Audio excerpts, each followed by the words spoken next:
ternyata diperjualbelikan sendiri ataupun transaksi langsung dengan para orang tua. Mungkin aku munafik banget kalau misalkan bilang di Indonesia tidak terjadi hal yang serupa dengan negara-negara tadi. Tapi mungkin di Indonesia memang ada, tapi jaringannya benar-benar terselubung dan sangat susah untuk diungkap. Halo Re, assalamualaikum, welcome back, balik lagi sama aku Dia and welcome to kamar 13. Oke Re, welcome to my room. Nah, by the way, pembahasan kita hari ini sangat amat spesial. Hari ini kita akan membahas tentang perdagangan manusia atau human trafficking. Meskipun human trafficking ataupun juga perdagangan manusia yang secara terang-terangan ini sudah benar-benar dituntas, tapi ternyata praktik ini bukan benar-benar hilang atau tuntas. Sampai detik ini pada kenyataannya, kegiatan jual beli ataupun juga perdagangan manusia ini masih gencar dan masih tetap ada. Walaupun perdagangan manusia ini masih diam-diam dilakukan. Bukti masih gencarnya perdagangan manusia ini diungkapkan, yaitu sebuah situs yang masih terbilang masih sangat aktif, terutama tentang perdagangan atau jual beli manusia. Dalam sebuah situs ini, Re, ternyata ada sebuah data terkait dengan negara-negara yang memang memperjualbelikan manusia dan juga sebuah press list tentang manusia-manusia yang akan diperdagangkan. Beberapa orang-orang yang memang ternyata diperjualbelikan ini, Re, ternyata dihargai dengan sejumlah uang yang senilainya mencapai puluhan juta rupiah. Bahkan orang-orang di sini ataupun juga anak-anak kecil yang diperjualbelikan, harganya ada yang memang nggak sampai senilai dengan ayam yang dijual di pasar. So, di videoku kali ini aku akan membahasnya, jadi jangan lupa untuk klik dulu tombol like, comment, share ke teman-teman kalian yang lain, dan jangan lupa untuk nyalain lonceng notifikasi kalian biar aku semakin semangat Re untuk upload videoku berikutnya dan tentunya channel ini semakin berkembang. So, langsung aja kita mulai. Welcome to my room.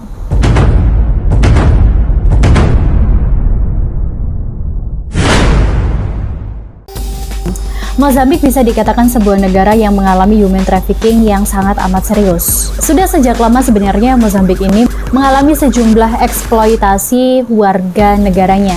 Mekanismenya, para korban yang ada di Mozambik ini pasti akan dibujuk rayu terlebih dahulu sebelum mereka akan diperjualbelikan kepada sang pembeli.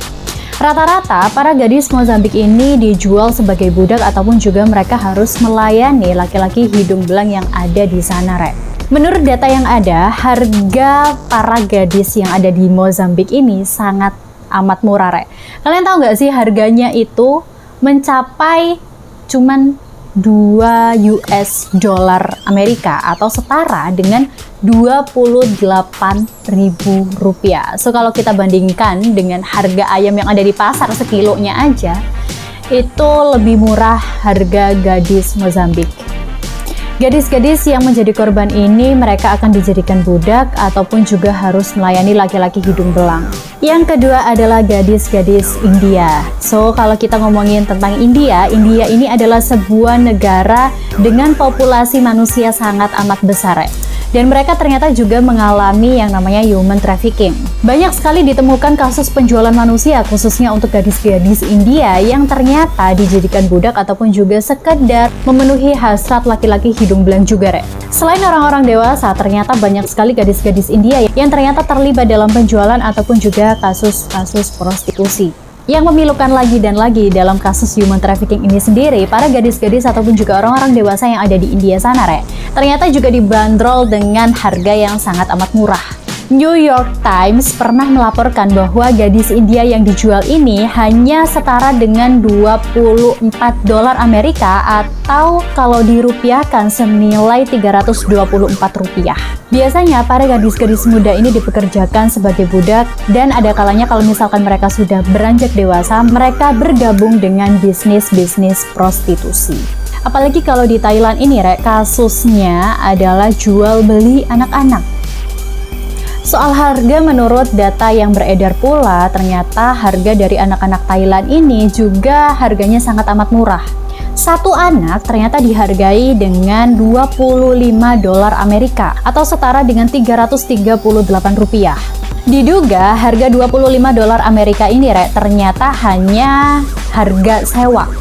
Jadi anak-anak ini, Re, ternyata disewa untuk kegiatan tertentu, seperti mereka akan disuruh untuk menjadi pengemis Dan diketahui ternyata pemerintahan Thailand saat ini sedang menyelidiki tentang jual beli ataupun juga kasus perdagangan anak yang ternyata dilakukan oleh sebuah sindikat yang terselubung. Selain itu, ternyata pemerintahan Thailand sekarang juga sedang berusaha untuk menyelesaikan dan juga mencari solusi dari permasalahan kasus perdagangan anak. Kenapa tadi aku bisa katakan bahwa harga anak-anak yang ada di India ini sangat amat murah, Karena perlu kalian ketahui, harga seekor anak kerbau aja di India dihargai dengan 350 dolar Amerika atau setara dengan 4.700.000 rupiah. So, kalau misalkan kita bandingkan, berarti satu ekor anak kerbau ini setara dengan 9 anak-anak manusia. Bayangin, anak-anak manusia harganya lebih murah dari seekor anak kerbau. Yang terakhir adalah kasus penjualan manusia ataupun juga gadis-gadis yang ternyata ada di Bangladesh. Selain India, ternyata negara tetangganya yaitu Bangladesh ini sering sekali dikaitkan dengan kasus penjualan anak ataupun juga gadis-gadis yang memang harganya juga sangat amat murah, Ternyata di Bangladesh ini tercatat sebuah sindikat jaringan khusus yang ternyata memperjualbelikan gadis-gadis yang ada di Bangladesh. Meski dipatok dengan harga yang lumayan tinggi dari negara-negara yang sebelumnya, tapi tetap yang namanya manusia, walaupun harga setinggi apapun ini tidak akan bisa ditukarkan dengan rupiah atau uang. Dengan uang 250 dolar Amerika atau setara dengan 3.300.000, ternyata gadis-gadis yang ada di Bangladesh ini sudah dapat dibeli kepada para laki-laki hidung belang yang ada di sana, Yang lebih mirisnya lagi di Bangladesh adalah para gadis-gadis yang diperjualbelikan ini ternyata diperjualbelikan sendiri ataupun transaksi langsung dengan para orang tua. Mungkin aku munafik banget kalau misalkan bilang di Indonesia tidak terjadi hal yang serupa dengan negara-negara tadi. Tapi mungkin di Indonesia memang ada, tapi jaringannya benar-benar terselubung dan sangat susah untuk diungkap. So, aku berharap semoga di Indonesia benar-benar nggak ada kegiatan seperti ini, seperti jual beli anak ataupun juga transaksi gadis-gadis ataupun juga anak-anak remaja bahkan sampai dengan orang dewasa. Thank you for watching, see you next video and bye!